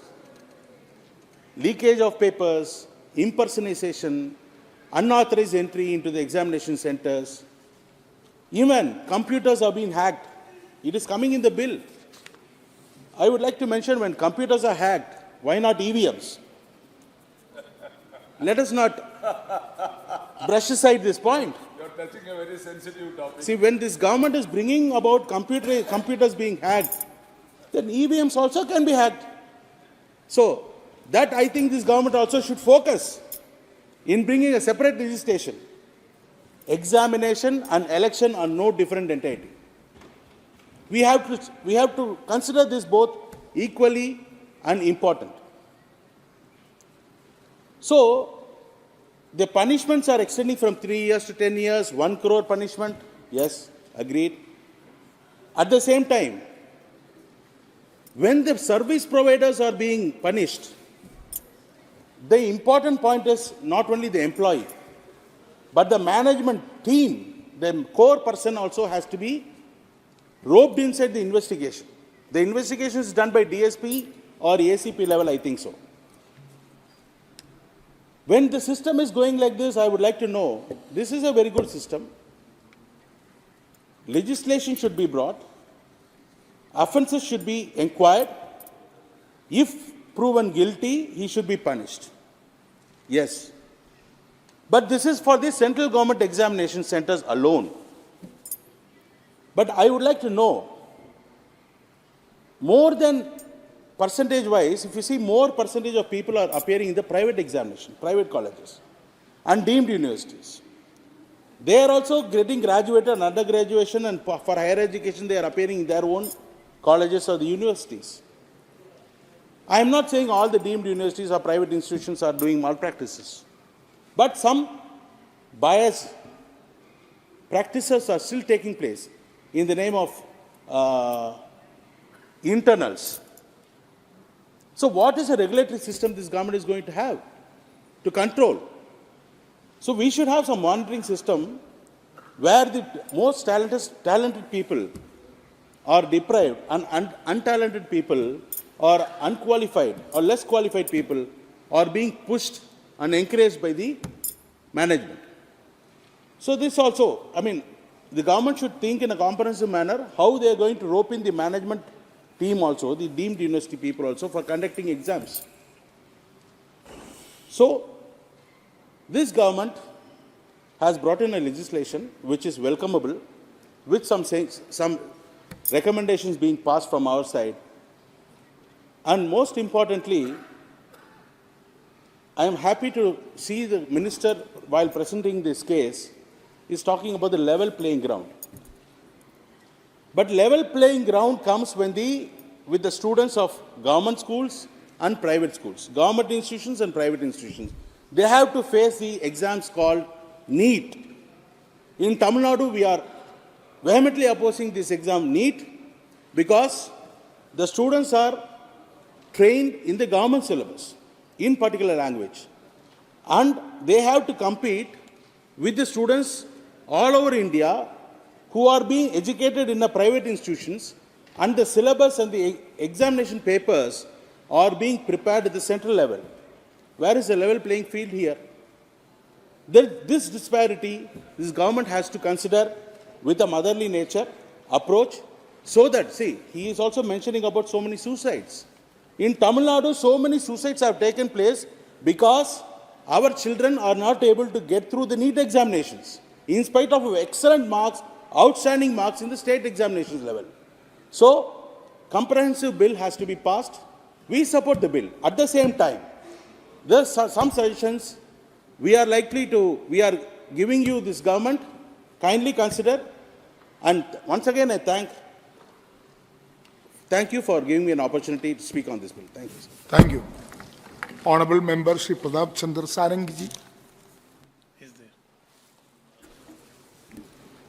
Chairman sir, मैं आपको धन्यवाद देता हूं इस bill में participate करने के लिए, मुझे अनुमति देने के लिए। लोक परीक्षा अनुचित साधन निवारण विधेयक 2024 अथवा the public examination prevention of unfair means bill 2024 एक ऐतिहासिक बिल है।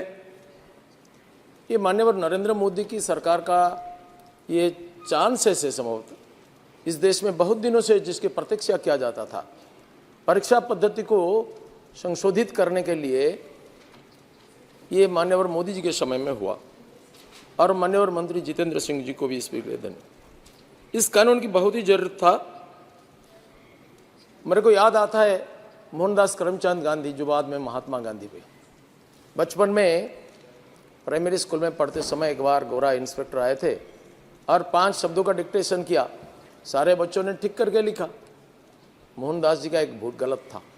टीचर ने इनको कितना इंस्पायर किया, इसको मान लो, करेक्शन कर दो देख करके, लेकिन उन्होंने मना कर दिया। मना कर दिया क्योंकि वो सत्य का पुजारी था बचपन से, इसलिए महात्मा बने। इसको नहीं माना।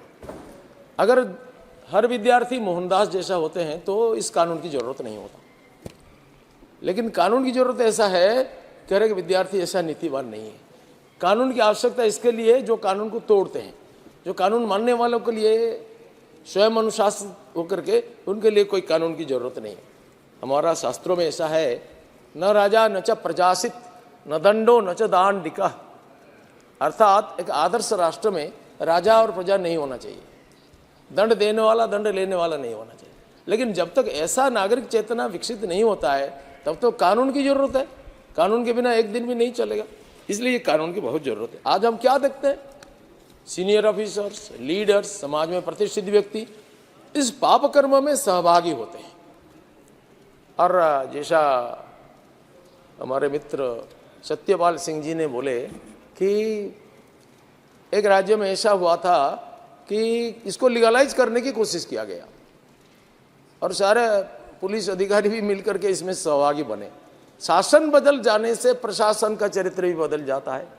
जो पुलिस उस समय कॉपी सप्लाई करता था वो आज कॉपी को डंडा लेकर के रोकता है।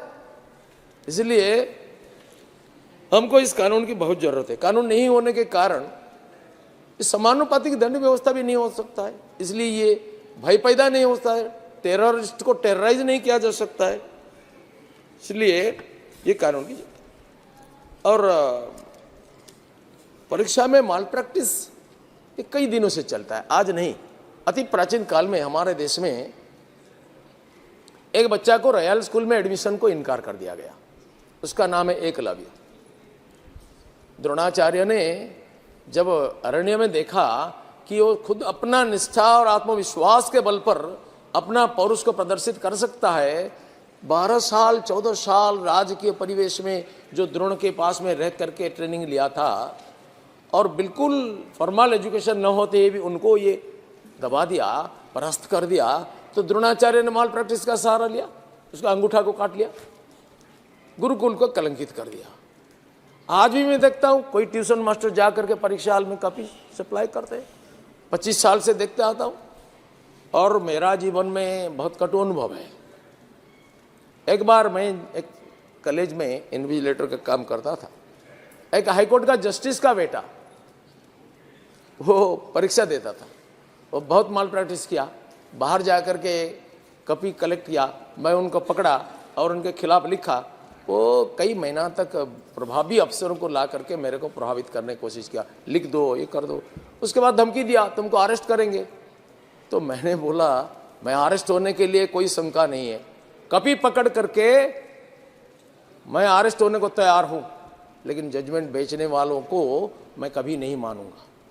और ऐसा मैंने कई बड़े बड़े लोगों का रोष का शिकार हुआ कॉपी को पकड़ने के लिए। हमारे मित्र अच्युत सामंत जी ने बोले कि उड़ीसा में ऐसा कुछ नहीं है। उड़ीसा में ऐसा क्या क्या है, मैं इसका जीवंत उदाहरण हूँ। उड़ीसा में मैं जब विधायक था, काउंसिल का मेंबर था, council of higher secondary education, examination committee, executive committee में भी था। और मैं एक पकड़ा गया कि एक फेल पिला को फर्स्ट क्लास कर दिया गया, एक फर्स्ट क्लास पिला को फेल कर दिया गया। इसका इंक्वायरी कमेटी में भी मैं मुख्य था। और जब इस कॉलेज को गया और उसको पकड़ा, उसका प्रिंसिपल ही पूरा जिम्मेदार था। मैं हायर एजुकेशन मिनिस्टर को, चीफ मिनिस्टर को चिट्ठी लिखा, सारा रिपोर्ट दे दिया। उसका मैनेजमेंट हमको कितना चापलूसी किया, हम सुने नहीं। इसका पूरा रहस्य को हमने भंडाफोड़ कर दिया। और जब ये भी मान गया, बहुत पटापटा करके इनको लिख करके उनका सबूत भी ले आया।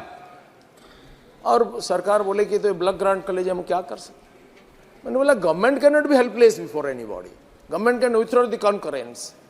Council can withdraw the affiliation. Let them start a tuition center.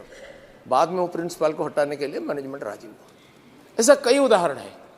मैं मेरे को मालूम है, एक पेपर में आया, गौतम मारांडी करके एक लड़का, आदिवासी, पितृहीन, वो वनवासी लड़का, वो सारे विषय में फर्स्ट क्लास मार्क है, सिर्फ मैथमेटिक्स में 1 नंबर रख करके फेल हो गया। मैं बोर्ड ऑफ सेकेंडरी एजुकेशन का प्रेसिडेंट को फ़ोन किया, उनका हेडमास्टर को बोला, हेडमास्टर आया, मैंने बोला ऐसा तो हुआ, ऐसा तो नहीं हो सकता है। 2 दिन तब बाकी था, last date of submission of form for college admission. तो बोर्ड ऑफ सेकेंडरी एजुकेशन का प्रेसिडेंट ने, जो बाद में डायरेक्टर हायर एजुकेशन बने, वो मेरे को बताया कि उनका मैथमेटिक्स में 54 है, उनको 1 कर दिया गया। इस इंक्वायरी में पता चला कि 6 लड़कों को फेल किया गया, 1 लड़का को फर्स्ट क्लास देने के लिए। आज तक भी एक स्टाफ सस्पेंड हो करके बैठा इस केस में। सर, मैंने जिद किया कि 24 घंटे के अंदर इसका रिजल्ट को रेक्टिफाई किया जाए। करने के बाद मैं इनको लेकर के अच्युत सामंत जी का केस में पढ़ाया। वो लड़का वहां से ग्रेजुएशन किया। ये तो उदाहरण है उड़ीसा में क्या चलता है। उड़ीसा में माल प्रैक्टिस भी है, हाँ, कई राज्यों की तुलना से कम हो सकता है माल प्रैक्टिस है। कितना हजारों उदाहरण में दे सकता हूं ऐसा। सर, अनुचित पद्धति या पदार्थों का अवलंबन, मेरा क्या अवसर मैं नहीं जानता, कभी कभी मेरे को फ़ोन कर देते हैं, सर फलाना कॉलेज में, कोई स्टूडेंट फ़ोन कर देता है, कोई अध्यापक फ़ोन करता है, हाँ फलाना कॉलेज में 22 दिन का प्रश्न पत्रों को रख दिया गया है, भेजा नहीं गया। जब इनको हमने इंक्वायरी किया, ऐसा ही हुआ। एक प्रोफेसर को भेजा मैंने, वाइस चांसलर को बोल करके, तब मालूम पड़ा कि 22 दिन का। तब वहाँ का प्रिंसिपल कैफियत दिया कि हमने पोस्टेज खर्च कम लगेगा इसलिए मैंने रखा था। रात को हस्तकर्म करते थे और सारा रिजल्ट कैंसिल हुआ। सर, ये चलता था और आज भी चलता है। जब तक ह्यूमन कैरेक्टर में ऐसा एक्सेलेंस नहीं आएगा, ये चलता रहेगा। टेक्नोलॉजी मानव से बड़ा नहीं है, फिर भी बहुत नियंत्रित हो जाएगा। बेईमानों को विज्ञान के द्वारा हम ईमानदार नहीं बना सकते, भ्रष्टाचारी को सदाचारी नहीं बना सकते, देशद्रोही को देशभक्त बना नहीं सकते। इसलिए हमको ये जो सत्यपाल सिंह जी ने बोले कि कैरेक्टर एक्सेलेंस को बचपन से डेवलप करना पड़ेगा। सर, कंप्यूटर प्रणाली में जो छेड़छाड़ होता है, टेक्नोलॉजी का दुरुपयोग होता है, प्रिया प्रीति तोषण, आर्थिक प्रलोभन अथवा अन्य आसक्ति के कारण लोक सेवकों के द्वारा सत्ता का दुरुपयोग, परीक्षा केंद्र का दुरुपयोग, दूसरों को परीक्षकों को प्रलुब्ध करने के लिए प्रलुब्ध करके फेवर हासिल करना, रिजल्ट प्रिपरेशन, टेबलेशन और पब्लिकेशन में अनुचित पद्धति का अवलंबन, सब्स्टिट्यूट एग्जामिनिंग, एक परीक्षा में एक परीक्षार्थी के बदल में और एक परीक्षा देता था। मैट्रिक परीक्षा में बीए वाला देता था, इसको हमने पकड़ा और ये भागा। सर, लीकेज ऑफ क्वेश्चन पर, ऐसा कई प्रकार का भ्रष्टाचार होता है। ये भ्रष्टाचार के कारण हमारा देश का जो नुकसान होता है, मुझे तो कभी कभी इसको देशोद्रोह के समान मानने को इच्छा होता है। सर, संविधान का अपमान होता है। संविधान में सबको न्याय देने के लिए वचन दिया हमारा पूर्वजों ने। ये सामाजिक न्याय, नेचुरल जस्टिस डिनाइड हो जाता है, न्याय व्यवस्था का उल्लंघन होता है, योग्यता का लांछन होता है, अपमान होता है, सामर्थ्य का अपमान होता है, भ्रष्टाचार का प्रोत्साहन होता है। सर, जो इक्वल अपॉर्चुनिटी फॉर ऑल हमारे संविधान में स्वीकार किया गया, सर, युवाओं को स्पाइनलेस बनाया जाता है, प्रशासन को भ्रष्टाचार से कलंकित कर। सर, जो भ्रष्टाचार के द्वारा जो प्रलोभन दे करके मनी पावर अथवा अन्य पावर से आया है, वो तो भ्रष्टाचार को सत्ता के दुरुपयोग करके बढ़ाया गया। Sir, this will start A vicious circle. इसलिए एक कठोर कानून का आवश्यकता है। सर, मैं आपको एक कहानी बनाता हूँ। हमारा कर्ण का कितना अपमान हुआ। सर, एक कर्ण का अपना योग्यता होते हुए भी इसका अपमान हुआ, ये भी माल प्रैक्टिस है। लेकिन कर्ण ने क्या बोला? दैवायत्तम कुले जन्म मदायत्तम च पौरुषम। पौरुष अर्जन करना ये मराधीन है, किस कुल में मैं जन्म लाभ करूं ये मराधीन नहीं है। लेकिन ये माल प्रैक्टिस के कारण ये पौरुष प्रदर्शन में भी सबको समान चांस नहीं मिलता है। सर, हमारे जो पूर्व वैदिक सनातन परंपरा में जो परीक्षा पद्धति था, इसमें कॉपी करने का अवसर नहीं था। योग्यता प्रदर्शन ऑटोमेटिक होने की व्यवस्था था। अनुसंधान सत्यानुसंधानी मूल स्पिरिट था। सर, आज भी श्रीमा अरविंद आश्रम में परीक्षा को उठा दिया, क्योंकि ये कॉपी का चांस होता है इसलिए उठा दिया। एक जीवंत पाठन पद्धति उन्होंने चालू किया। सर, इस विषय में भी सोचा जा सकता है, भिन्न प्रकार की परीक्षा पद्धति भारत का भविष्य निर्माण करने वाला, नया भारत का निर्माता, युवा शक्ति का पारदर्शिता, दक्षता, निपुणता, योग्यता को प्रदर्शन करने के लिए ऐसा कानून की बहुत आवश्यकता है। कठोर और दृष्टांतमूलक शास्ति विधान की जरूरत है। सर, बिना शास्ति में नहीं होगा। जिस सांप का दांत नहीं होता है उसको कोई नहीं मानता। एक संगठित क्रिमिनल ग्रुप तैयार होकर के ये सब काम करते हैं। सर, माननीय और मोदी जी के शासनकाल में एक पर एक ऐतिहासिक कानून बनता है, ऐतिहासिक काम भी होता है। नेताजी सुभाष बोलते थे, let us create history, let others write it, we don't have any time to write history. ये इतिहास निर्माण करने का एक कालखंड है और मैं इस बिल को समर्थन करता हूं। माननीय प्रधानमंत्री जी और माननीय मंत्री जी को मैं धन्यवाद देता हूं। सर, हमको याद रखना पड़ेगा, there are many shortcuts to certificates and degrees, there can not be any shortcut to knowledge. So इस व्यवस्था को कड़ी से कड़ी कानून के द्वारा सुनिश्चित करना यह आज हम सबका दायित्व है। मैं बहुत आनंद से आज ये भाव व्यक्त करने के समय में कहता हूँ कि कटिंग अक्रॉस पार्टी लाइन्स बहुत सारे सांसदों ने इसको समर्थन किया। ये राष्ट्र हित में है, इसलिए मैं इसको समर्थन करता हूँ। Thank you. Honourable member Shri Kalyan Banerjee.